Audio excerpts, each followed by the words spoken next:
जय राधा माधव कुंज बिहारी।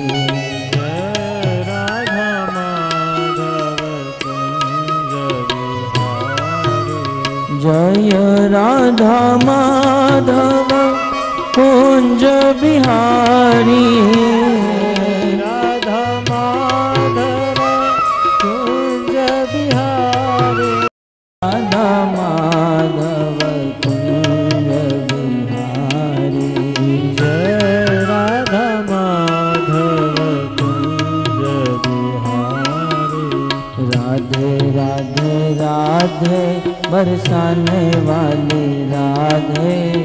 राधे राधे राधे बरसाने वाली राधे। राधे राधे राधे बरसाने वाली राधे। राधे राधे राधे बरसाने वाली राधे। राधे राधे राधे बरसाने वाली राधे। राधे राधे राधे बरसाने वाली राधे। राधे राधे राधे बरसाने वाली राधे।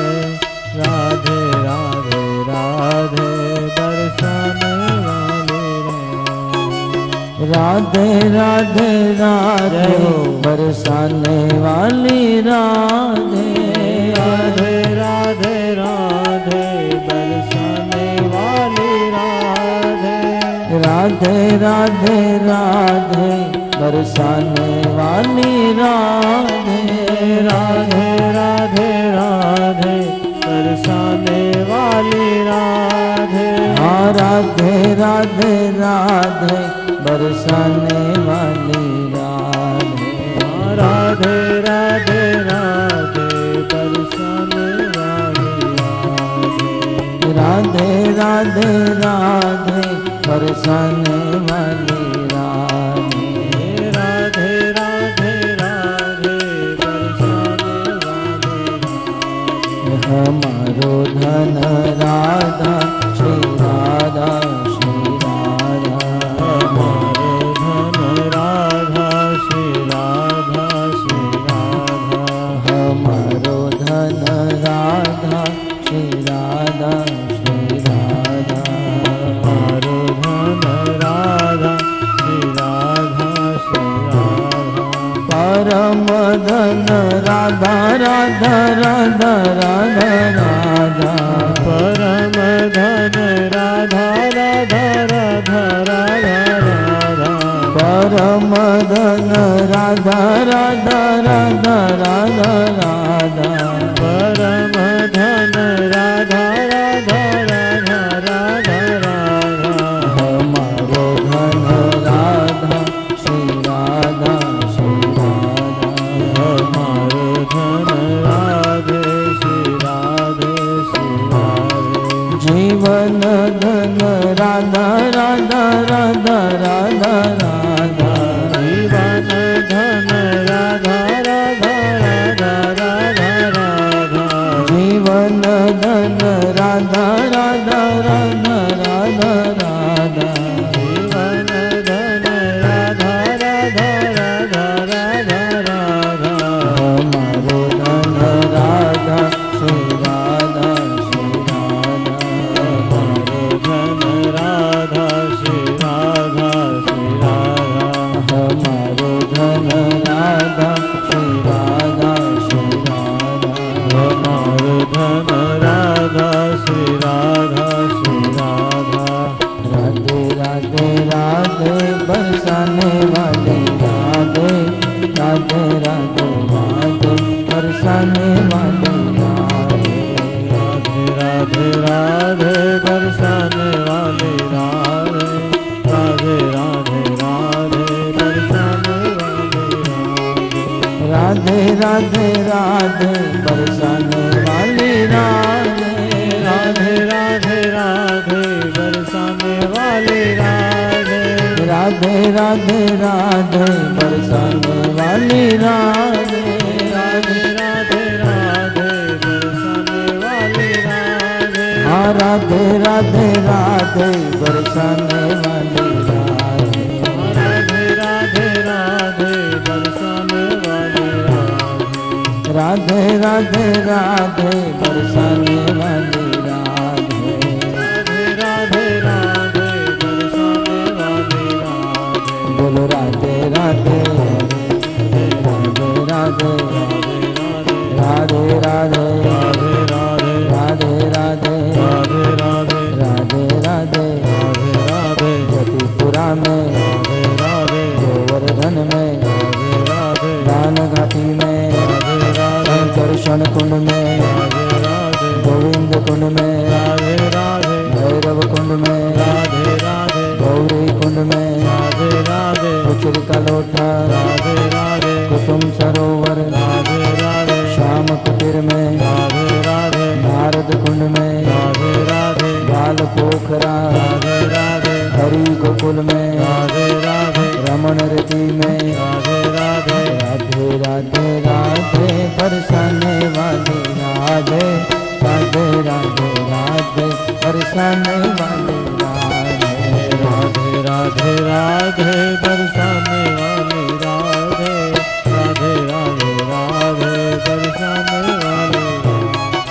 राधे राधे राधे बरसाने वाली राधे राधे राधे बरसाने वाली राधे। राधे राधे राधे बरसाने वाली राधे। राधे राधे राधे बरसाने वाली राधे।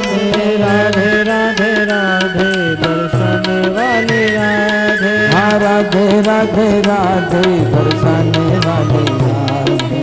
राधे राधे राधे बरसाने वाली राधे। बोलो राधे राधे राधे राधे राधे राधे राधे राधे राधे राधे राधे वृंदावन में सुनरत गाँव में काली देहा पर कान गली में मान गली में कुमन गली में कुंज सेवा में प्रेम गली में श्रृंगार घाट में चीर घाट में बंशी वट में निधि वन में ब्रह्मा कुंड में ज्ञान गोदरी अटल वन में निहार वन में गोपाल वन में रेणुकूप में निकुंज वन में राधा वन में झूलन वन में डांडिर वन में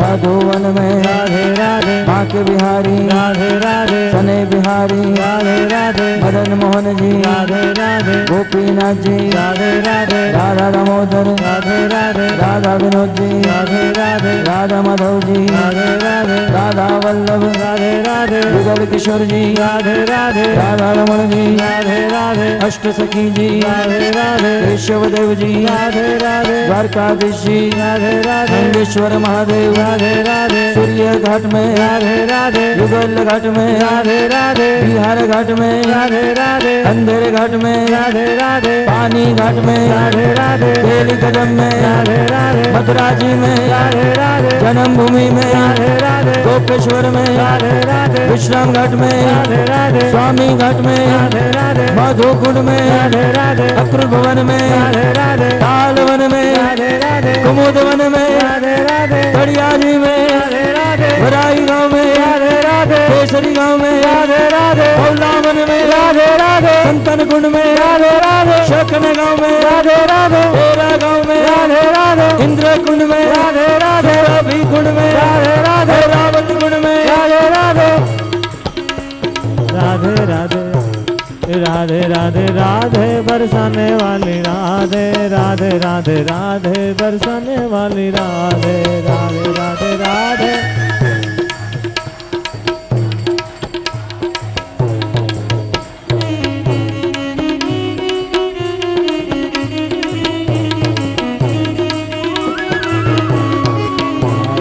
श्याम सुंदर राधा श्याम सुंदर राधा श्याम सुंदर राधा श्याम सुंदर राधा श्याम सुंदर राधा श्याम सुंदर राधा श्याम सुंदर राधा श्याम सुंदर राधा श्याम सुंदर राधा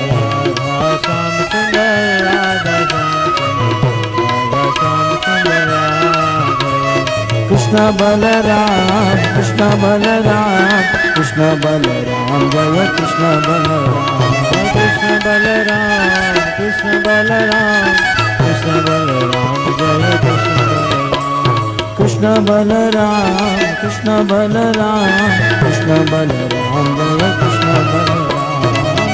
बलराम कृष्ण बलराम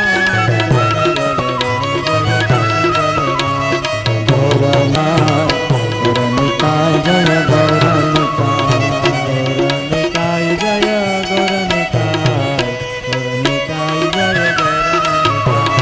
गौरनिताय जय गौरनिताय जय गौरनिताय जय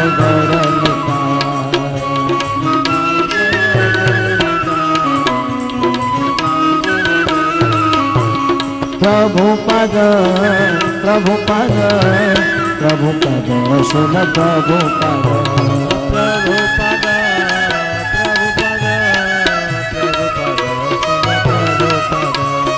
प्रभुपद प्रभुपद प्रभुपद शुभ प्रभुपद प्रभुपद प्रभुपद प्रभुपद शुभ प्रभुपद जय जय प्रभुपाद प्रभुपाद प्रभुपाद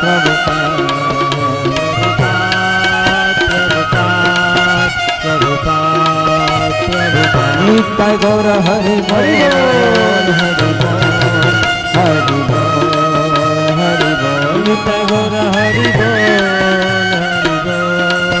हरि बोल भुवन मंगल हरिनाम संकीर्तन की श्रील प्रभुपाद की निताय गौर प्रेमानंदे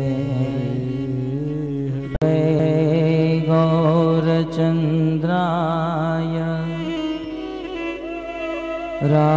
राधिकाय तदालये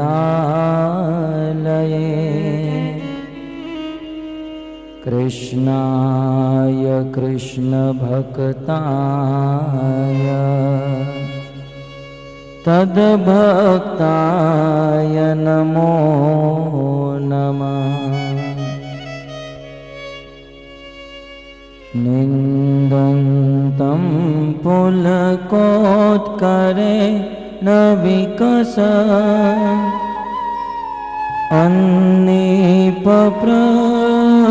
अन्निपप्रसुञ्छविं क्रोधवीर्कृत्य भुजद्वयं हरिहरि द्योचे वदन्तं मुहुः नृत्यन्तं दुतमश्रुनिर्जरचये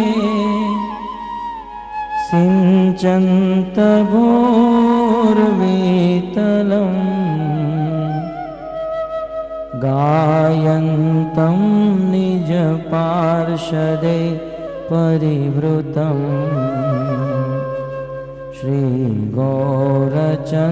श्रीगौरचन्द्रं नौमः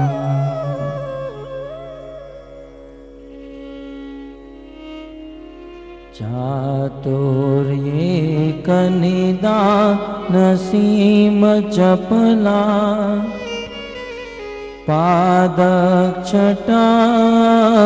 पादक्षटामन्थरम्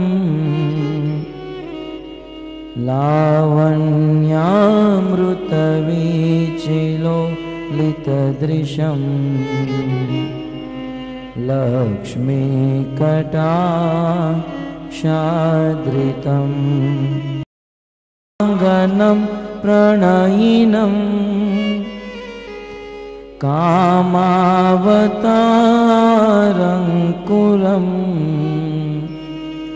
बालं नीलममीवयं मधुरिमा स्वराजमा राज्ञोमा बर्होतं सविलासकुन्तलभरं माधुर्यमग्नाननं प्रोन्मीलन्नवयौवनं प्रविलसत् वेणुप्रणादामृतम् आपीनस्तनकोमला विरमितो गोपीभिराराधितम् ज्योतिश्चेतसि नश्चकास्तु जगता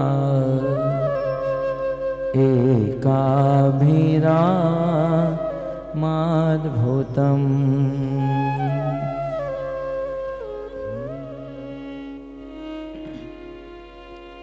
वंशी विभूषितकरा नवनीरदाभा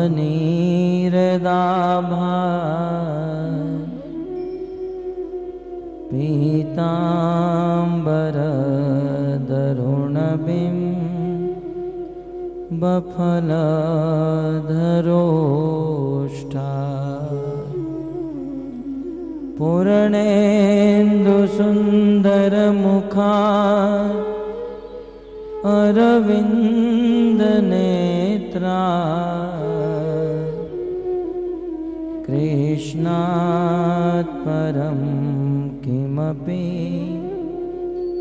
तत्त्व अहं न जाने।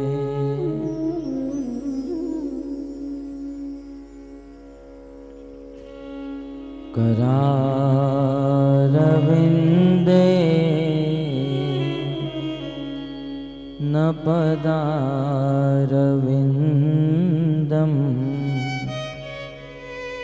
मुखारविन्दे विनिवेशयन्तम्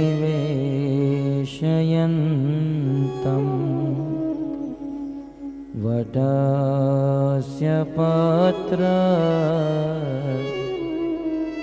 पुटेशयानम्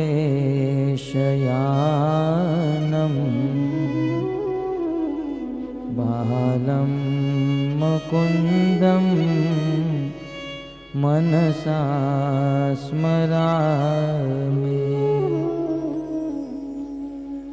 श्रीकृष्ण गोविन्द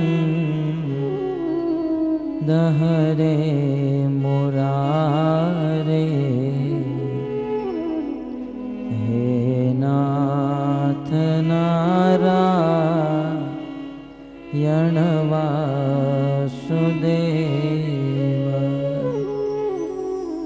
जिह्वे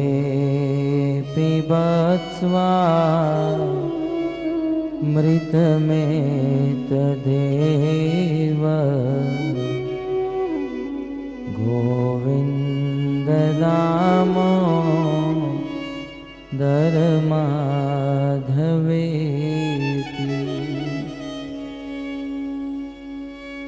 जय जय श्री राधा रमण जय जय नवल किशोर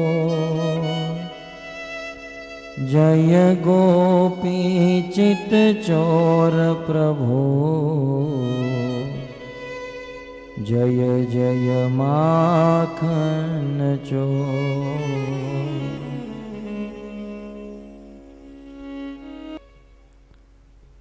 अंतर्राष्ट्रीय कृष्ण भावनामृत संघ की ओर से प्रस्थापित श्रीमद् भागवत कथा के चतुर्थ दिवसीय द्वितीय सत्र में हार्दिक स्वागत करते हैं।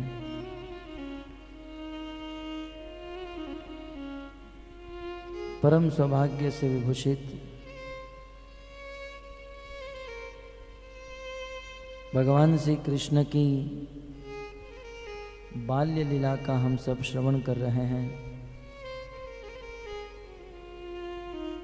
मनुष्य जीवन की सर्वोच्च सिद्धि भगवान श्री कृष्ण में प्रेम उत्पन्न हो जाना,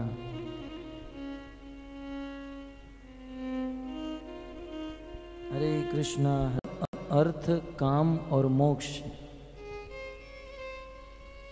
प्रायः संसार के मनुष्य इन कार्यों में लगे हुए हैं,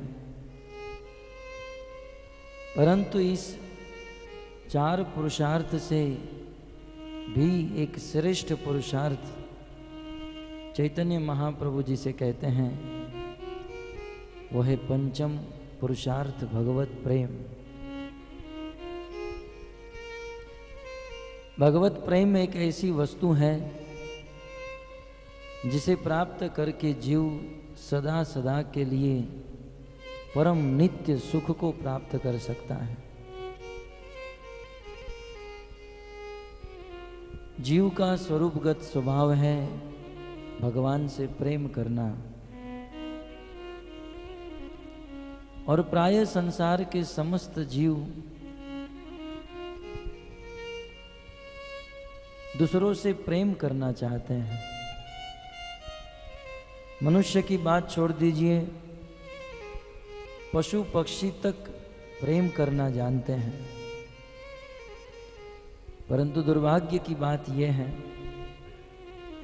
कि जिससे प्रेम होना चाहिए उससे प्रेम नहीं हो रहा है। हम सब जीवात्माएं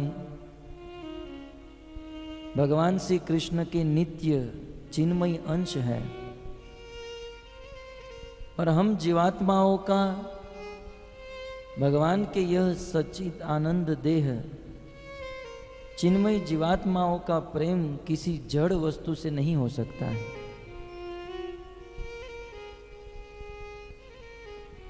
कई बार हम कहते हैं कि हम फलाने व्यक्ति से प्रेम करते हैं,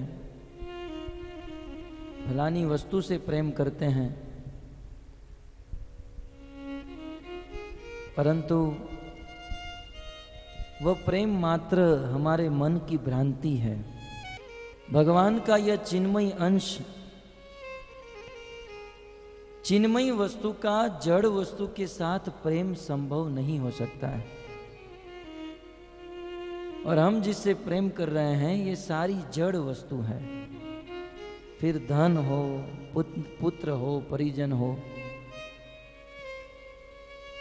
चिन्मय वस्तु का, चिन्मय जीवात्मा का प्रेम मात्र चिन्मय भगवान से ही संभव हो सकता है। जीवन का सर्वोच्च लक्ष्य है प्रेम करना, और वह प्रेम मात्र भगवत कथा का श्रवण करने से ही प्राप्त हो सकता है। इसके ज्वलंत प्रमाण श्री देवी रुक्मणी भगवान श्री कृष्ण को पत्र लिखते हुए कहती हैं कि हे कृष्ण, मैं आपसे बहुत प्रेम करती हूं, परंतु मेरा भाई जरासंध मेरा विवाह शिशुपाल के साथ करना चाहता है। मेरी इच्छा नहीं है मेरा विवाह शिशुपाल के साथ हो, परंतु जबरदस्ती मेरा विवाह शिशुपाल के साथ कराना चाहता है। कल ही मेरा विवाह है कृष्ण, आप मुझे यहां पर आकर लेकर जाइए, और यदि मेरा विवाह आपके साथ नहीं हुआ तो मैं आत्महत्या करके मर जाऊंगी। आपके मन में यह प्रश्न हो सकता है कि न तो हम कभी पहले मिले हैं, न तो हमने कभी पहले बात की है, बिना किसी के मिले, बिना किसी से बात किए इतना प्रेम कैसे उत्पन्न हो सकता है? आपको कहा जाए आप एक ऐसे व्यक्ति से प्रेम कीजिए जिसको आप जानते नहीं हो, जिसको आपने कभी देखा नहीं है, जिसके साथ आपने कभी बात नहीं की है, तो ऐसे व्यक्ति से कैसे प्रेम संभव हो सकता है? मानो भगवान ने पूछा कि ये प्रेम कैसे संभव? तब देवी रुक्मणी उस पत्र में लिखती हैं कि हे कृष्ण, मैंने आपको जीवन में कभी देखा नहीं है, परंतु श्रुत्वा भुवन सुंदर, हे भुवन सुंदर, श्रुत्वा गुणान भुवन सुंदर, मैंने आपको कृष्ण कभी देखा नहीं, परंतु आपके विषय में बहुत सुना है। श्रुतवा। नारद आदि ऋषि मुनि जब हमारे राज्य में आते थे तो उनके मुख से आपके विषय में बहुत सुना करती थी, और कृष्ण आपके बारे में आपकी कथा सुन सुनकर आज इतना प्रेम उत्पन्न हो गया है कि आपके बिना मैं अब रह नहीं सकती हूँ, आपके बिना जी नहीं सकती हूँ।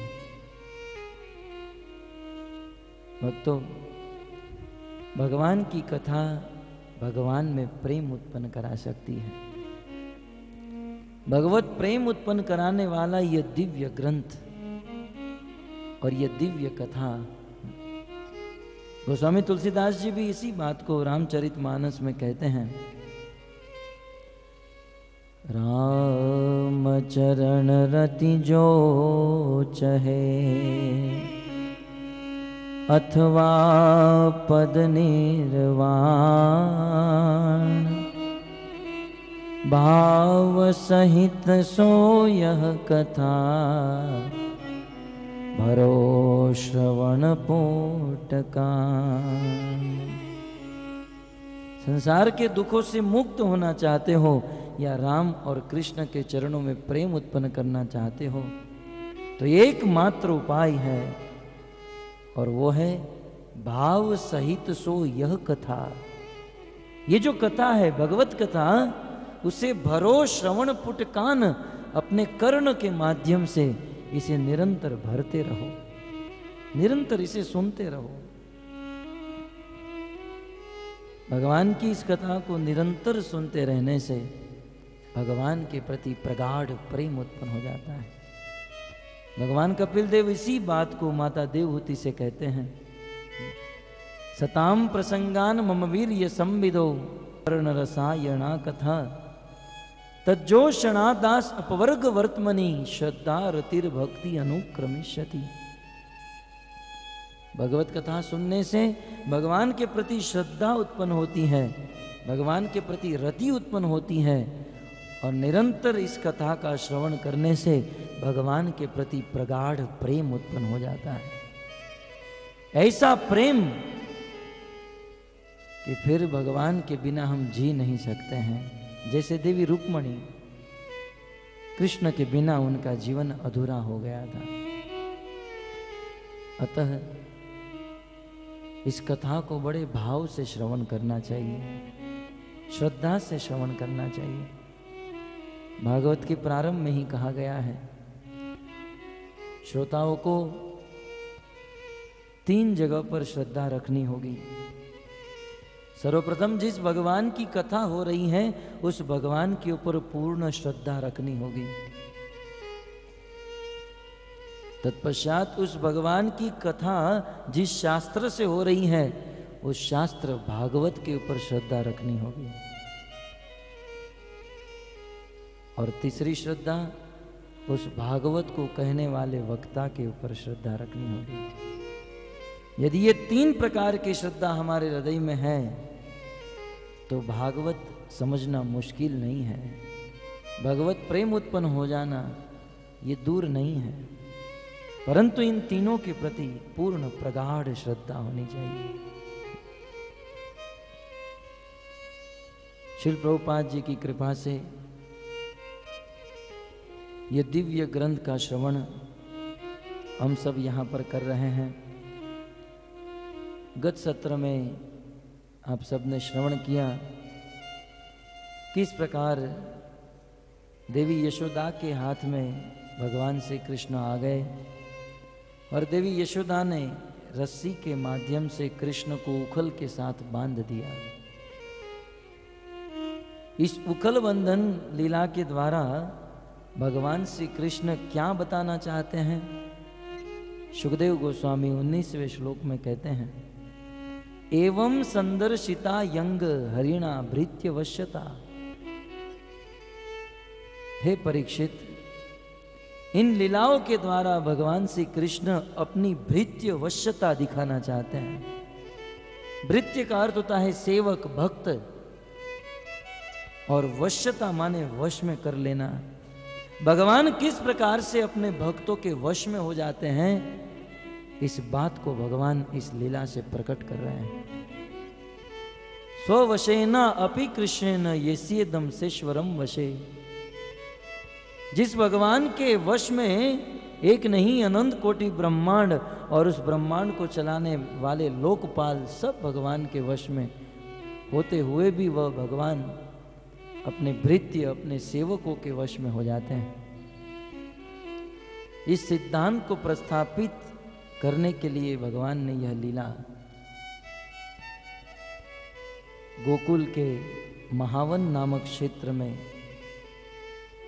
संपन्न की। परंतु यहां तक प्रातः कालीन सत्र में सुखदेव गोस्वामी ने कहा, परंतु अब सुखदेव गोस्वामी बहुत बड़ी बात करने जा रहे हैं। भगवान श्री कृष्ण ने यशोदा मैया के ऊपर कितनी कृपा की। सुखदेव गोस्वामी इस लीला को कहते कहते जब भगवान श्री कृष्ण यशोदा मैया के हाथ में बंध गए तो उस समय सुखदेव गोस्वामी के शरीर में रोमांच उत्पन्न हो गया, अष्ट सात्विक विकार उत्पन्न हो गया और सुखदेव गोस्वामी के मुख से निकल गया कि भगवान श्री कृष्ण ने आज तक इतनी कृपा किसी के ऊपर नहीं की। फिर चाहे कृष्ण के भाई क्यों न हो, कृष्ण के पिता क्यों न हो, कृष्ण के पत्नी क्यों न हो, जो कृपा जो प्रसाद भगवान श्री कृष्ण ने यशोदा को दिया आज तक किसी ने नहीं दिया। इस बात को बताते हुए सुखदेव गोस्वामी कहते हैं, नैमं विरंचो न भवो न श्री अपि अंग संश्रया प्रसादम ले बिरे गोपी यत्तत् प्राप विमुक्ति दात। भगवान श्री कृष्ण ने यशोदा के ऊपर प्रसादम ले भी रे गोपी, गोपी यशोदा के ऊपर भगवान ने जो प्रसाद माने कृपा की, वह कृपा तो नेमम विरंचो भगवान ने ब्रह्मा के ऊपर भी नहीं की। न भवो, भव माने शिव जी, भगवान ने शिव जी के ऊपर भी नहीं की। अरे शिव जी की बात छोड़ दीजिए, रात दिन 24 घंटा भगवान के चरणों में बैठकर उनके चरण दबाने वाली न श्री अपि अंग संश्रया उस लक्ष्मी के ऊपर भी भगवान ने उतनी कृपा नहीं की जितनी की कृपा मां यशोदा के ऊपर कर दी। श्रीपाद श्रीधर स्वामी कहते हैं, नेममिति विरंची पुत्रोपि भव स्व आत्म अपि और श्री स्व जाया अपि। बहुत सुंदर वर्णन श्रीधर स्वामी जी करते हैं। यद्यपि ब्रह्मा शिव जी ये कोई साधारण व्यक्ति नहीं है, इस सृष्टि के सबसे महान व्यक्ति हैं ये ब्रह्मा शिव आदि। ब्रह्मा जी के विषय में भागवत में वर्णन है, ब्रह्मा जी इस सृष्टि के प्रथम जीव है। भगवान श्री कृष्ण को जब इस सृष्टि करने की इच्छा हुई तो अपने से 3 विष्णु को प्रकट किया। चैतन्य चरितामृत में इस सिद्धांत का वर्णन है कि किस प्रकार से भगवान श्री कृष्ण से बलदेव जी उत्पन्न हुए, बलदेव जी से वासुदेव, संकर्षण, अनिरुद्ध और प्रद्युम्न, और उस महासंकर्षण से कारुदकशाही विष्णु प्रकट हुए, कारुदकशाही विष्णु से गर्भोदकशाही विष्णु प्रकट हुए और गर्भोदकशाही विष्णु से शिरोदकशाही विष्णु प्रकट हुए। उस गर्भोदकशाही विष्णु के नाभि से एक कमल उत्पन्न हुआ और उस कमल से ब्रह्मा जी प्रकट हुए। ब्रह्मा जी की महानता तो देखिए, जो साक्षात भगवान के पुत्र हैं है? यशोदा के ऊपर भगवान ने कितनी बड़ी कृपा की वह बताने के लिए ब्रह्मा जी की महिमा श्रीधर स्वामी वर्णन कर रहे हैं कि जो ब्रह्मा भगवान के प्रथम पुत्र, इतना ही नहीं इस सृष्टि के प्रथम जीव, आदि कवि ब्रह्मा। इस संसार में जितने भी मनुष्य हैं ये सारे मनुष्य के कारण यदि कोई है तो वह ब्रह्मा, क्योंकि ब्रह्मा जी से मनु महाराज का जन्म हुआ और मनु शत्रुपा से ही मनुष्य योनि प्रारंभ हुई। तो ये सारे मनुष्य के परम पिता है मनु महाराज और मनु महाराज के भी पिता ब्रह्मा जी, प्रथम जीव। और इतना ही नहीं, ब्रह्मा जी उस हिरण्यमयी उस सोने की तरह चमकते हुए भगवान की नाभि से निकले हुए कमल से जब प्रकट हुए भक्तों, उस समय इनका नाम हिरण्यगर्भ था, क्योंकि हिरण्यमयी कमल से प्रकट हुए इसलिए इनका नाम ही हो गया हिरण्यगर्भ। परंतु जैसे ही इनका जन्म हुआ तो इनको पता नहीं था मेरा जन्म क्यों हुआ, मुझे क्या करना है। तब ये हिरण्यगर्भ जी उस कमल की डंडी में नीचे उतरे, कुछ पता नहीं लगा पाए। अंत में उनके कान में 2 शब्द गए, तपह तपह। तुरंत समझ गए कि भगवान की इच्छा है कि मैं तपस्या करूं। दिव्य 100 वर्ष तक इन्होंने तपस्या की और इन पर प्रसन्न होकर भगवान श्री कृष्ण प्रकट हो गए। और भगवान इन पर इतने प्रसन्न हुए, तेने ब्रह्म हृदय आदि कवये, उस आदि कवि आदि जीव ब्रह्मा को भगवान ने अपना सारा ज्ञान ब्रह्मा जी के हृदय में प्रस्थापित कर दिया। भगवान के पास जो भी ज्ञान था वह सारा ज्ञान ब्रह्मा जी को दे दिया। तुरंत 1 सेकंड में तेने ब्रह्म हृदय, ब्रह्मा जी के हृदय में वह ज्ञान स्फुरित कर दिया। भगवान यदि चाहे तो मूर्ख को भी विद्वान बना सकते हैं। भगवान यदि चाहे तो विद्वान को मूर्ख बना सकते हैं। मुकम करोति वाचालम पंगुम लंग यते गिरिम, यदि वो चाहे तो गूंगे व्यक्ति को भी बोलता कर सकते हैं। और भगवान यदि चाहे तो लंगड़े के द्वारा बड़े बड़े पर्वत को लांघ सकते हैं। भगवान यदि चाहे, ब्रह्मा जी के हृदय में सारा ज्ञान प्रदान कर दिया है। इससे भक्तों के मन में बहुत सुंदर एक उत्साह बढ़ता है। ज्ञान प्राप्त करने के लिए संसार में ज्यादा भटकने की आवश्यकता नहीं है।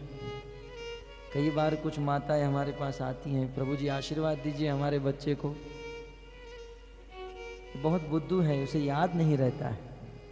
कई बार लोग कहते हैं कि आप घंटों भर बोलते हो, परंतु हमें 3 घंटे प्रवचन होता है, इनमें से 3 मिनट भी याद नहीं रहता है। यदि ये ज्ञान चाहिए तो अन्य जगह पर भटकने से अच्छा है भगवान को प्रसन्न कर लिया जाए। जैसे ब्रह्मा जी ने भगवान को प्रसन्न कर लिया, सारा ज्ञान भगवान को मिल गया। भगवत गीता में कृष्ण कहते हैं कि हे अर्जुन, ये बुद्धि नामक तत्व जो है ये मेरा है। भूमि राप नलो वायु खम मनो बुद्धि एवच अहंकार इति यम में भिन्ना प्रकृति अष्टधा। ये 8 प्रकार की प्रकृति, उनमें से एक है बुद्धि, अहम, ये मेरी है। और तेषाम सतत युक्ता नाम, यदि कोई व्यक्ति सतत रूप से निरंतर भजताम प्रीति पूर्वकम, प्रेम से मेरा भजन करता है, मेरी भक्ति करता है, तो मेरी भक्ति करने वाले को ददामी बुद्धि योगम, बुद्धि तो मैं प्रदान कर देता हूं। बुद्धि देने वाले वो बैठे हैं, बस हमें करना क्या है, उनकी भक्ति करनी है। ये न माम उपयांति थे, साधारण बुद्धि नहीं, ऐसी बुद्धि कि उस बुद्धि के द्वारा वो तो भगवान की प्राप्ति कर सकता है, परंतु अपने साथ साथ पूरे जगत को भगवान की प्राप्ति करा सकता है। ऐसी बुद्धि भगवान दे देता है। ददामी बुद्धि योग, बुद्धि योग देने वाले साक्षात भगवान बैठे हैं। अतः भगवान की भक्ति करनी चाहिए।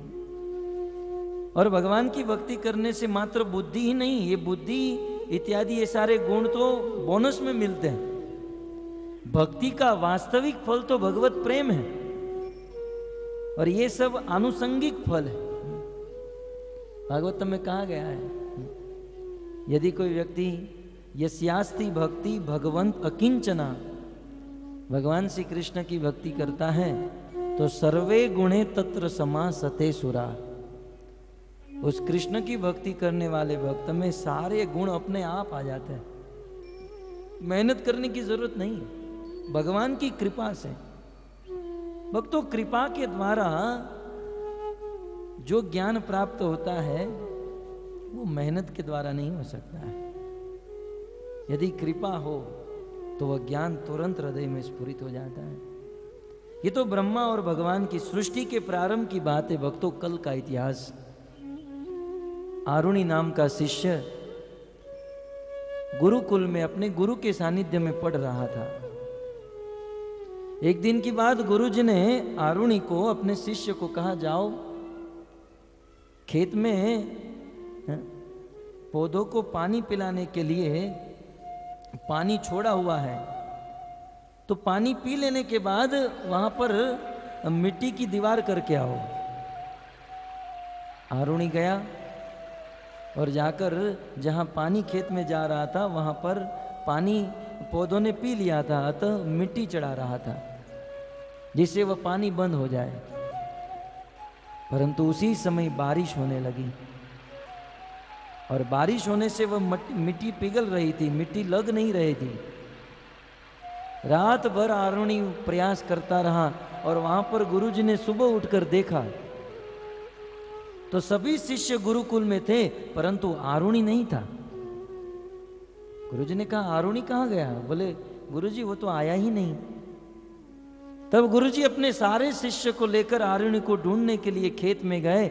सब लोग जोर जोर से चिल्ला रहे, आरुणि तुम कहाँ हो, कहाँ हो? तब खेत के एक कोने से आवाज आई, गुरुजी मैं यहाँ पर हूँ। गुरुजी शिष्यों को लेकर आरुणि के पास गए। उस समय आरुणि वहां पर सोए हुए थे। गुरुजी ने कहा, आरुणि यहाँ पर क्या कर रहे हो? आरुणि ने कहा, गुरुजी आपकी आज्ञा थी मिट्टी चढ़ा कर आओ, परंतु बारिश होने के कारण मिट्टी भीग गई, मिट्टी चढ़ नहीं रही थी, अतः पानी बह न जाए इसलिए मैं ही दीवार के रूप में यहाँ पर सो गया। मैं मेरे शरीर से यहाँ पर सो गया और पानी को रोक दिया। गुरुजी आपकी आज्ञा का उल्लंघन मैं कैसे कर सकता था? और रात भर बारिश होती रही इसलिए मुझे यहाँ पानी में रात भर सोना पड़ा, इसलिए गुरुजी मैं नहीं आ पाया। तब गुरुजी ने कह दिया, आरुणि तुम धन्य हो। आरुणि तो आज से आपको गुरुकुल में रहने की जरूरत नहीं, सारे वेद और शास्त्र का ज्ञान मेरी कृपा से आपके हृदय में स्फुरित हो जाए। गुरुजी ने आशीर्वाद दे दिया और आरुणि के हृदय में सारे शास्त्र का ज्ञान प्रकट हो गया। कृपा के द्वारा ज्ञान हृदय में स्फुरित होता है। नरोत्तम दास ठाकुर प्रेम भक्ति चंद्रिका में लिखते हैं, हम प्रतिदिन गुरु पूजा में गाते हैं, दिव्य ज्ञान हृदय प्रकाशित है। यदि हमारे गुरुजी हम पर प्रसन्न हो गए तो यह दिव्य ज्ञान, वेद और शास्त्र का ज्ञान हमारे हृदय में प्रकाशित हो जाएगा। बस भगवान और गुरु को प्रसन्न करना होगा, और गुरु और भगवान को छोड़कर अन्य कितना भी प्रयास करे तो ज्ञान हो सकता है, इंफॉर्मेशन मिल सकती है, परंतु विज्ञान की प्राप्ति नहीं हो सकती है। ज्ञान और विज्ञान में बहुत अंतर है। भगवत गीता में कृष्ण कहते हैं, ज्ञानम तेहम स विज्ञानम वक्ष्यामि अशेषत यद ज्ञात्वा नेह भूयंतो। ए अर्जुन, मैं तुम्हें ज्ञान भी दूंगा और ज्ञान के साथ साथ विज्ञान भी दूंगा। सारा ज्ञान स्फुरित हो गया, तेने ब्रह्म हृदय। तो ब्रह्मा जी सृष्टि के प्रथम जीव, भगवान के पुत्र, सारे वेदों के ज्ञान जिन्होंने अर्जन करके रखा है। और इतना ही नहीं, ब्रह्मा जी के द्वारा ही यह सृष्टि का निर्माण हुआ। उसी ज्ञान के बलबूते पर ब्रह्मा जी ने 84 लाख योनि की डिजाइन की। भगवान श्री कृष्ण के बहुत बड़े सेवक और इतने महान व्यक्ति होने के बाद भी सुखदेव गोस्वामी कहते हैं कि भगवान श्री कृष्ण ने ब्रह्मा जी पर इतनी कृपा नहीं की जितनी कृपा यशोदा के ऊपर की। तत्पश्चात कहते हैं, न भवो, भव का अर्थ होता है शिव जी। शिव जी भगवान के स्वरूप हैं। ब्रह्मा जी कहते हैं, क्षीरम यथा दधि विकार विशेष योगात। जैसे दूध से दही बनता है वैसे भगवान श्री कृष्ण से ही शिव जी का प्राकट्य हुआ है। शिव जी भगवान के स्वरूप है, जो निरंतर भगवान का ध्यान करते हैं, भगवान के नाम का जाप करते हैं। और शिव जी इस संसार को प्रलय करने की बहुत बड़ी सेवा करते हैं। लेकिन फिर भी जो कृपा भगवान ने यशोदा के ऊपर की, वो शिव जी के ऊपर नहीं की। तो न विरिंचो, न भवो, न श्री, श्री माने लक्ष्मी। लक्ष्मी के विषय में सुखदेव गोस्वामी कहते हैं, अपि अंग संश्रया। जो लक्ष्मी, ये ब्रह्मा जी और शिव जी तो भगवान से दूर रहते हैं, चलो, और दूर रहकर मानो भगवान की सेवा न कर पाए। ब्रह्मा ब्रह्मलोक में, शिव जी कैलाश में, परंतु लक्ष्मी तो निरंतर भगवान के साथ रहती हैं। अंग संश्रया, सीधे भगवान के अंग की सेवा करती है। 24 घंटा लक्ष्मी देवी भगवान श्री विष्णु के, कृष्ण के चरण कमलों में बैठी रहती हैं और भगवान श्री विष्णु के चरणों का सम्मान करती हैं। यहां तक कि जिस लक्ष्मी को भगवान विष्णु ने अपने वक्षस्थल में वास दिया है, ऐसी निरंतर सेवा करने वाली लक्ष्मी के ऊपर भी भगवान ने वो कृपा नहीं की जो कृपा यशोदा के ऊपर की। ब्रह्मा जी जो भगवान के पुत्र हैं, शिव जी जो भगवान के स्वरूप, भगवान के भाई ही समझिए। ब्रह्मा जी जो भगवान के पुत्र हैं, शिव जी भगवान के भाई हैं और लक्ष्मी भगवान की पत्नी है। अपने परिवार वालों के ऊपर भगवान ने जो कृपा नहीं की, वो कृपा यशोदा मैया के ऊपर कर दी। भगवान श्री कृष्ण एकादश स्कंद में उद्धव जी से कहते हैं कि उद्धव, मैं मेरे शुद्ध भक्तों से उतना प्रेम करता हूं जितना प्रेम मैं ब्रह्मा, शिव और लक्ष्मी से भी नहीं करता हूं। भगवान अपने भक्त से बहुत प्रेम करते हैं। प्रसादे ले बीरे गोपी, गोपी यशोदा ने जो प्रसाद, जो कृपा प्राप्त की, वह तो यहां पर प्रसाद शब्द आया है और हम दिन में 3 बार इसे खाते हैं। प्रसाद का अर्थ होता है कृपा, और हम जिस भोजन को प्रसाद कहते हैं वो प्रसाद भी एक कृपा ही है। अतः उस कृपा को कभी जूठन नहीं छोड़ना चाहिए। प्रसाद को भगवान का ही स्वरूप समझकर इसे ग्रहण करना चाहिए। खैर, यत्तत् प्राप विमुक्ति दात, जो भगवान विमुक्ति देने में समर्थ है, विमुक्ति का अर्थ है अपना धाम देने में समर्थ है।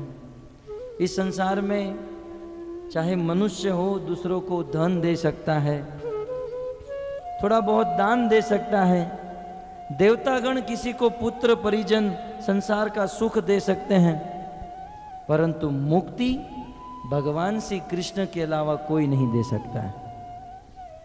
विमुक्ति दात, मुक्ति देने वाले इस संसार में एक ही व्यक्ति, वो है कृष्ण। और इतिहास आपके सामने है। इस पृथ्वी पर रहने वाले खटवांग महाराज, देवतागण जब असुरों के साथ युद्ध कर रहे थे, तो असुरों के साथ युद्ध करने में जीतने के लिए पृथ्वी से खटवांग महाराज को बुलाए। खटवांग महाराज देवताओं की ओर से असुरों के साथ लड़े, असुरों को हरा दिया। देवताओं के राजा देवराज इंद्र ने खटवांग महाराज को कहा, प्रभु आप हमारे साथ युद्ध करने आए, हम आपके इस कार्य से बहुत प्रसन्न हैं। हे खटवांग महाराज, आपको जो चाहिए वो मांग लो। उस समय राजा खटवांग ने कहा कि देवराज इंद्र, आप मुझे कुछ देना चाहते हो तो मुझे मुक्ति दे दीजिए, भगवान का धाम दे दीजिए। देवराज इंद्र ने कहा, आप जो चाहिए वो दे सकता हूं, परंतु मैं मुक्ति नहीं दे सकता हूं, क्योंकि हम लोग भी ये चाहते हैं परंतु हमारे पास नहीं है। तब उस समय खटवांग महाराज ने कहा, तो इंद्र आप इतना पता लगा सकते हो कि मेरे जीवन में अब कितना साल जीवन बाकी है, मुझे कितना जीना है? इंद्र ने कहा, ये दे सकता हूं। उस समय इंद्र ने ध्यान करके देख लिया, बहुत दुख के साथ खटवांग महाराज को कहा कि हे राजन, आपके जीवन में मात्र 2 घड़ी बची है, बस 2 घड़ी बची थी खटवांग राजा के। उसी समय खटवांग राजा ने कहा, इंद्र एक काम कर सकते हो, मुझे 1 घड़ी में इस पृथ्वी पर भेज सकते हो? बोले हाँ। तुरंत इंद्र ने खटवांग राजा को इस पृथ्वी पर भेजा। इसी हरिद्वार क्षेत्र में खटवांग राजा आए और 1 घड़ी में भगवान का स्मरण करके भगवान के धाम को प्राप्त हो गए। सुखदेव गोस्वामी ने महाराज परीक्षित को कहा है, परीक्षित डरने की आवश्यकता नहीं, खटवांग महाराज ने 2 घड़ी में भगवान को प्राप्त कर लिया, तुम्हारे पास तो 7 दिन है। और मुक्ति देने वाले, विमुक्ति देने वाले भगवान श्री कृष्ण की कथा मैं तुमको सुनाऊंगा। और वो तक्षक नाग आए उनके पहले तो इस कथा को सुनाकर मैं तुम्हें भगवान के धाम में पहुंचा दूंगा, तुम्हें चिंता करने की आवश्यकता नहीं। विमुक्ति दाता भगवान श्री कृष्ण ही मुक्ति देने में समर्थ है। अतः यदि मुक्ति चाहिए, वैकुंठ चाहिए, भगवान का धाम चाहिए, तो भगवान की भक्ति करनी चाहिए। और भक्ति करने से प्रसादम भगवान कृपा करेंगे और हमें मुक्ति की प्राप्ति हो सकती है। तो इस प्रकार भगवान ने यशोदा के ऊपर बहुत बड़ी कृपा की। इस लीला के ऊपर गोस्वामी तुलसीदास जी ने एक बहुत सुंदर पद लिखा। गोस्वामी तुलसीदास जी अपने पद में लिखते हैं, जिन हरि बांध्यो सूर असुर नाग मुनि प्रबल कर्म की डोरी। जिस हरि ने इस संसार में रहने वाले सूर, देवता, असुर और नाग, किन्नर, गंधर्व, मनुष्य, इस सभी जीवों को भगवान श्री कृष्ण ने कर्म की डोरी से बांध कर रखा है। संसार में समस्त प्रकार के जीवों को भगवान ने कर्म रूप की डोरी से सबको बांध कर रखा है। लेकिन सोई वही अविच्छिन्न ब्रह्म जसुमति, हठी बांध्यो सकन न चोरी। जो भगवान अपने कर्म की डोरी से संसार के समस्त जीवों को बांध कर रखे हैं, उस अविच्छिन्न वेद जिसे नेति नेति कहते हैं, उस परम ब्रह्म भगवान श्री कृष्ण को यशोदा ने रस्सी के बंधन में बांध दिया। और यहां तक कि भगवान उस बंधन को छोड़ नहीं सके, छुड़ा नहीं पाए। ये है यशोदा के ऊपर कृपा। अब सुखदेव गोस्वामी हृदय को छूने वाली बात कहते हैं। वल्लभाचार्य जी प्रश्न उठाते हैं कि वे ब्रह्मा, शिव, लक्ष्मी बहुत महान है और यशोदा ने तो मूढ़ बनकर, एक मूर्ख बनकर भगवान की सेवा की और अपना कार्य किया। तो शिव, ब्रह्मा और लक्ष्मी महान होकर भी भगवान ने उन पर कृपा नहीं की, और यशोदा जो मूढ़ बनकर कार्य कर रही थी उन पर भगवान ने कृपा कर दी। इसका कारण, इस प्रश्न का समाधान करते हुए सुखदेव गोस्वामी कहते हैं, नायम सुखाप भगवान देही नाम गोपिका सुतः, ज्ञानी नाम चात्म भूता नाम यथा भक्ति मता मिह। इस संसार में भगवान श्री कृष्ण ने गोपी का सुत यशोदा का पुत्र बनकर यशोदा को जो सुख दिया, वो सुख बड़े बड़े ज्ञानियों को प्राप्त नहीं हो सकता है। देही नाम न, सबसे पहले कहते हैं यशोदा को जो सुख मिला, भगवान ने यशोदा के साथ जो व्यवहार किया, इस संसार में रहने वाले साधारण जीवों को भगवान वह कृपा नहीं दे सकते हैं। देही नाम न, सीधे स्वामी कहते हैं देही नाम देहाभिमानी नाम। संसार में कुछ लोग अपने देह को ही आत्मा समझते हैं। आत्मज्ञान नहीं होने के कारण रात दिन अपने शरीर को ही सजाने में रचे पचे रहते हैं, मात्र शरीर के स्तर पर जीते हैं। बस इस शरीर को सुखी करने के लिए, आंखों को तृप्त करने के लिए फिल्म देखने लेकर जाते हैं, कान को तृप्त करने के लिए फिल्मों के गाने सुनते हैं, जिह्वा को तृप्त करने के लिए होटलों में जाते हैं। देही नाम, जो मात्र अपने देह का ही भरण पोषण करते हैं, ऐसे लोग भगवान को प्राप्त नहीं कर सकते। ऐसे लोग मान लो चाहे भविष्य में भगवान को प्राप्त कर भी ले, परंतु यशोदा ने भगवान को जैसे प्राप्त किया वैसे नहीं कर सकते। भगवान गोपी का सुत। तत्पश्चात कहते हैं ज्ञानी नाम च आत्मभूता नाम। बड़े बड़े कर्मकांडी जो कर्म कांड में रुचि रखते हैं, उस कर्म कांड के द्वारा मानो भगवान की उपासना कर सकते हैं, परंतु उस कर्म कांड के द्वारा जिस प्रकार से यशोदा ने कृष्ण को बांध लिया, यशोदा ने कृष्ण को प्राप्त कर लिया, वैसे भगवान को प्राप्त नहीं कर सकते हैं। योगियों के विषय में कहते हैं अष्टांग योग के द्वारा मानो भगवान की प्राप्ति हो सकती है, परंतु गोपी का सुत यशोदा के पुत्र की प्राप्ति नहीं हो सकती है। यशोदा ने जिस प्रकार से, जिस वात्सल्य से कृष्ण को बांधा, ये नहीं हो सकता है। ज्ञानी नाम चात्म भूता नाम। बड़े बड़े पोथी पत्रा का ज्ञान ग्रहण करके भगवान को समझा जा सकता है, भगवान को प्राप्त कर सकते हैं, लेकिन माधुर्य मंडित भगवान श्री कृष्ण को गोपिका सुतम शब्द महत्वपूर्ण है। जैसे गोपिका ने, यशोदा ने कृष्ण को बांधा, कृष्ण को प्राप्त किया, वैसे नहीं कर सकते हैं। तो बोले गोपिका सुतम, यशोदा ने जिस प्रकार से कृष्ण को बांधा है, कृष्ण को प्राप्त किया है, उस प्रकार कृष्ण को हमें प्राप्त करना हो तो क्या करना होगा। अब इस कथा के अंतिम श्लोक चल रहे हैं और यह वात्सल्य भाव युक्त कथा को सुनकर किसी श्रोता के हृदय में यह इच्छा हो कि हमें भी भगवान की प्राप्ति जैसे यशोदा ने की, वैसे हमें भी भगवान की प्राप्ति करनी है, कृष्ण को प्राप्त करना है, इसके लिए क्या करें। तब सुखदेव गोस्वामी उत्तर देते हैं, यथा भक्तिम मता मिह। जिस प्रकार से यशोदा ने वात्सल्य भाव में कृष्ण की भक्ति की, उस प्रकार से वात्सल्य भाव युक्त हम भक्ति करेंगे, तब जाकर भगवान को प्राप्त कर पाएंगे। भक्तों, बृहद वैष्णव तोषणी नामक टीका में सनातन गोस्वामी लिखते हैं कि गोपिका सुत, जिस प्रकार से यशोदा ने कृष्ण को बांधा, कृष्ण की प्राप्ति की, कृष्ण के साथ आदान प्रदान, यहां तक कि अपनी मां के प्रेम के वश में होकर भगवान कृष्ण ने यशोदा के स्तन का दूध भी पान किया। यह सुख यदि हम प्राप्त करना चाहते हैं तो सनातन गोस्वामी कहते हैं हमें ब्रज परिकरों के अनुगत्य में भक्ति करनी होगी। भक्ति तो बहुत लोग करते हैं, अनेकों लोग भक्ति के द्वारा भगवान की अनुभूति करते हैं, लेकिन यशोदा की तरह भगवान की अनुभूति करनी है तो ब्रज परिकरों के पद चिन्हों पर हमें चलना होगा। ये बहुत ऊंची बात है, समझने का प्रयास कीजिए।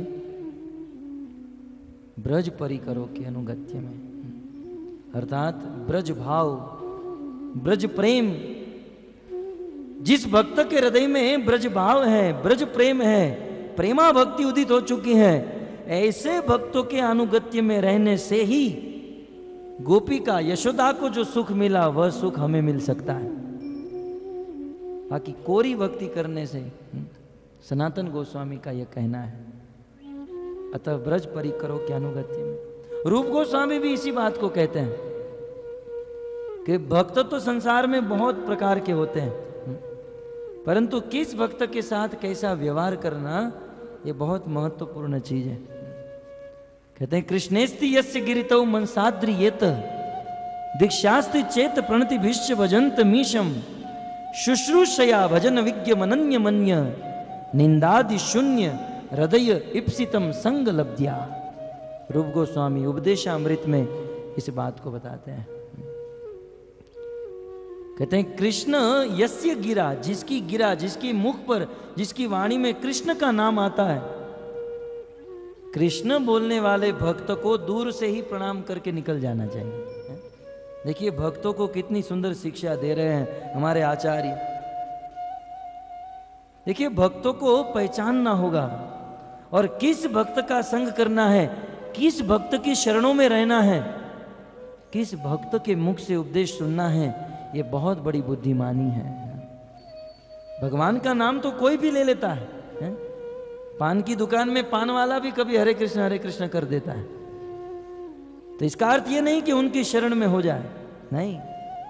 रूप गोस्वामी कहते हैं यस्य गिरा कृष्ण इति कृष्णेस्ति यस्य गिरिता मनसा आद्रियत। जो कृष्ण बोलते हैं उनका मन से आदर करना चाहिए, उनका संग नहीं करना चाहिए। दूसरी बात बताते हैं दीक्षास्ति चेत प्रणतिभिश्च भजन्त मीशम। और यदि किसी व्यक्ति ने दीक्षा ग्रहण कर ली है, ऐसे दीक्षित भक्तों को दंडवत प्रणाम करना चाहिए, परंतु उसका संग नहीं करना चाहिए। दीक्षा ले ली तो कोई बहुत बड़ी चीज नहीं हो गई। जिसने दीक्षा ली है उनको दंडवत प्रणाम करे, उनका पूर्ण आदर करे, परंतु उनका संग न करे। तो संग किसका करना चाहिए? रूप गोस्वामी कहते हैं शुश्रूषया भजन विज्ञ मनन्य मन्य निंदादि शून्य हृदय इप्सित संग लब्ध्या। संग उसी भक्त का करना चाहिए, उसी भक्त के मुख से उपदेश सुनने चाहिए। जिस भक्त के हृदय में भगवान की भक्ति, भगवान के सिद्धांत के सारे उपदेश स्थित है, जो भक्त भगवान कृष्ण के तत्व के बारे में पूर्ण रूप से जानता है, शुश्रूषया, और इतना ही नहीं, जो भक्त अपनी परंपरा से पूर्ण रूप से ज्ञान को अर्जन किया है और भजन के तत्वों को पूर्ण रूप से जानता है, और इसी के साथ साथ निंदा आदि शून्य, जो भक्त जीवन में कभी भी किसी की निंदा नहीं करता है और जिसके हृदय में भगवान के प्रति छल छलाता प्रेम है, ऐसे भक्तों की शरण ग्रहण करनी चाहिए, ऐसे भक्तों के मुख से उपदेश सुनने चाहिए। तब जाकर यशोदा के ऊपर जो कृपा हुई वह कृपा हम पर हो सकती है। अर्थात शुद्ध भक्तों के सानिध्य में रहना चाहिए। श्री सुखदेव गोस्वामी कहते हैं, यथा भक्ति मता मिह, शुद्ध भक्तों के सानिध्य में रहकर ही हम भगवान को प्राप्त कर सकते हैं। अतः इस दामोदर लीला के इस अंतिम चरण में सभी भक्तों के लिए एक ही उपदेश है कि जो सुख, जो आनंद यशोदा को मिला, वह आनंद आज भी हम प्राप्त कर सकते हैं, परंतु उस आनंद को प्राप्त करने के लिए शुद्ध भक्तों के चरणों में रहकर, उनके अनुगत्य में रहकर, उनके उपदेशों का पालन करके भगवान श्री कृष्ण की भक्ति करनी चाहिए। अन्यथा यह सुख हमें प्राप्त नहीं हो सकता है। तो इस प्रकार यशोदा मैया कृष्ण को बांध दी, और जब यशोदा मैया कृष्ण को बांध रही थी, अनेकों गोपियां यशोदा को कह रही थी कि यशोदा, तुम आज इतनी निष्ठुर क्यों हो रही हो? तुम इस प्रकार से कृष्ण को क्यों बांध रही हो? कृष्ण ने तुम्हारा क्या बिगाड़ा है? कृष्ण का पक्ष लेकर कृष्ण को छुड़ाने का प्रयास कर रही थी, परंतु आज मां यशोदा बहुत क्रोध में थी। बोले, तुम लोगों ने ही मेरे कृष्ण को बिगाड़ कर रखा है, चलो भागो यहां से, आज इस कृष्ण को दंड अवश्य दूंगी। इस प्रकार से कृष्ण को एक कमरे में बांधकर वह सारी गोपियों को बाहर निकाल दिया, और यशोदा स्वयं भी वहां से निकलकर फिर जो वो मटका फूट गया था उसे उस विधि उसे भरने में, उसको ठीक करने में यशोदा लग गई। भगवान श्री कृष्ण उखल के साथ बंधे हुए हैं, परंतु कृष्ण को उखल के साथ बांध दिया, यह खबर दाऊ जी के कानों में गई। उस दिन कृष्ण के बड़े भाई दाऊ जी अपनी मां रोहिणी के साथ किसी के घर पर भोजन करने गए थे। दिवाली का दिन था, कहीं गए थे। जहां गए थे वहां पर दाऊ जी को किसी ने बताया, दाऊ जी आपके छोटे भाई को किसी ने बांध दिया। आधी खबर, पूरी खबर नहीं मिली, किसी ने बांधा, कैसे बांधा, ये बात नहीं बताई। बस दाऊ जी को इतना पता चला कि कृष्ण को किसी ने बांध दिया है। इतना पता चलते ही अनंत शेष के अवतार, जैसे सर्प के पूंछ के ऊपर पांव आते ही सर्प फुफकार मारने लगे, वैसे दाऊ जी खड़े हो गए। बोले, मेरे कृष्ण को किसी ने बांध दिया, आज उसके जीवन का अंतिम दिन है, आज मैं उसका वध कर दूंगा।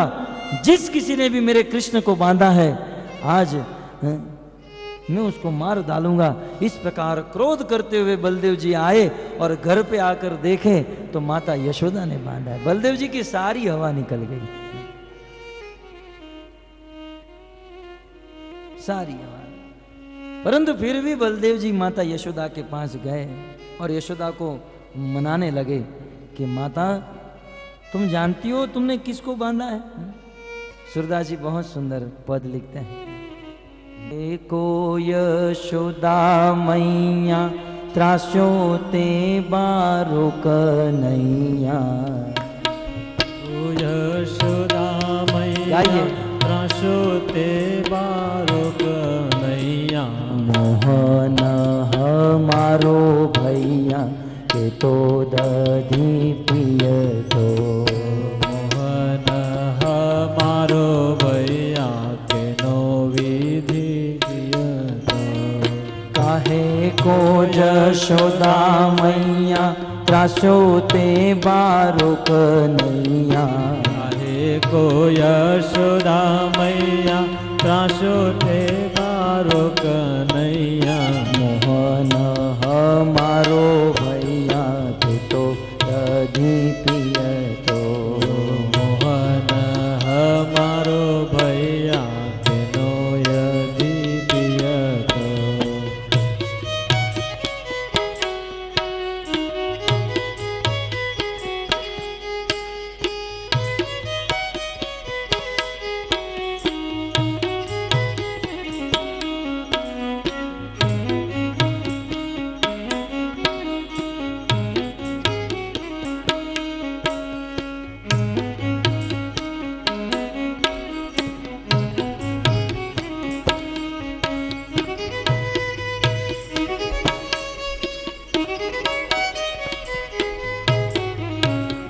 हो तो न भयोरी घर साटी दीनी सर सर।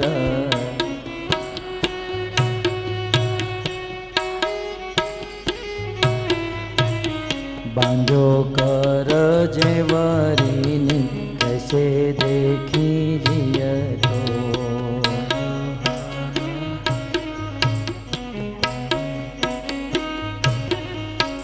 हे यशोदा मैया, तूने कृष्ण को मारा? अरे कृष्ण ने तेरा कितना माखन खा लिया था, कृष्ण ने तेरा कितना माखन बिगाड़ दिया था। अरे क्या कृष्ण तुझे माखन से भी, माखन तुझे कृष्ण से भी प्रिय लगने लगा? क्या कृष्ण से माखन कीमती है? अरे मेरी अनुपस्थिति में तूने कृष्ण को लकड़ी से मारा। यदि उस समय मैं उपस्थित होता तो मेरे हृदय से प्राण निकल गए होते। मैया तुझे कुछ नहीं हुआ? गोपाल सबनी प्यारो ताको ते कीनो प्रहारो। जापो है मोह को गारो अजुगत किय तो। गोपाल सबनी प्यारो ताको ते कीनो प्रहारो। जाको है मोह को गारो अजुगत किय तो। माँ ये गोपाल सबका प्यारा है। इस गोकुल में सब लोग गोपाल से प्रेम करते हैं। आज तेरे मन में यह दुष्टता कहां से आई? आज तूने गोपाल को इतना क्यों मारा? और हो तो को बिन जननी जान तो सो। और हो तो को बिन जननी जान तो सो। और हो तो को बिन जननी जान तो सो। हो तो को बिन जननी जान तो सो। मैया ये तो तूने बांधा है। मैं सत्य कहता हूँ, महादेव की सौगंध खाकर कहता हूँ, यदि तेरे बिना किसी ने भी कृष्ण को बांधा होता तो आज उसके जीवन का अंतिम दिन होता। मैया तूने बांधा है। यदि तूने न बांधा होता तो आज देख लेता विधाता कि जिसने मेरे कृष्ण को बांधा है उसकी क्या हालत करके रखता हूं। और हो तो को बिन जननी जान तो सो। हो तो को बिन जननी जान तो सो।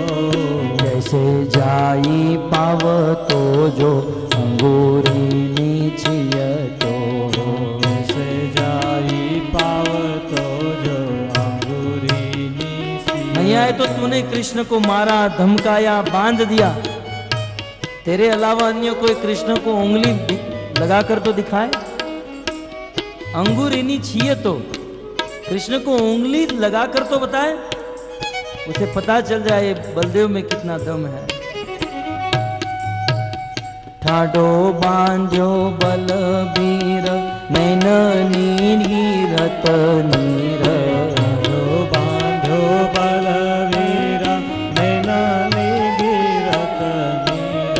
ठाडो बांधो बलबीर नैन नीरत नीर।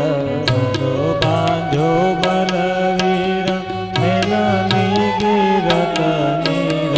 हरि जो तू प्यारो तो को दूध दही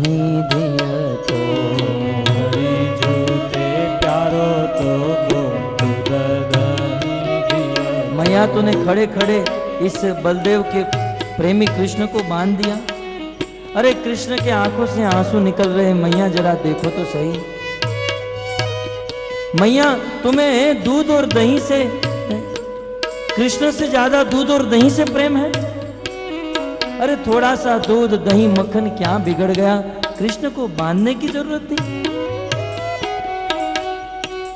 सुर श्याम गिरिधर धराधर हलधर, श्याम गिरिधर धराधर हलधर। बलदेव जी यशोदा मैया को मना रहे हैं, मैया कृष्ण को छोड़ दो, कृष्ण को छोड़ दो, परंतु यशोदा मान नहीं रही है। सूरदास जी कहते हैं कि अपने भाई कृष्ण को छुड़ाने के लिए बलदेव जी मना रहे हैं, बस यह छवि सदा सदा के लिए मेरे हृदय में बनी रहे। सुर श्याम गिरिधर धराधर हलधर, श्याम गिरिधर धराधर हलधर। यह छवि सदा स्थिर रहो मेरे जिय तो, सदा स्थिर रहो मोरे जिय तो। यह सभी सदा स्थिर रहो मेरे जिय तो। यह सभी सदा स्थिर रहो मेरे जिय तो। बलदेव जी आए हैं और यशोदा को मना रहे हैं, मैया मान जाओ। कहते मैया तुम जानती नहीं हो तुमने किसको बांध कर रखा है। अच्छा मैं नहीं जानती हूं, तू बता किसको बांधा है। मैया तो आज पूर्ण रूप से क्रोध में थी। मैया तूने कोई साधारण बालक को नहीं बांधा है। ये कृष्ण तू साधारण बालक समझ रही है ना, वो साधारण बालक नहीं है। अच्छा तो कौन है? अभी आधे घंटे पहले मैंने उसको पीटा मारा, कुछ नहीं कर पाया। तू बता वो कौन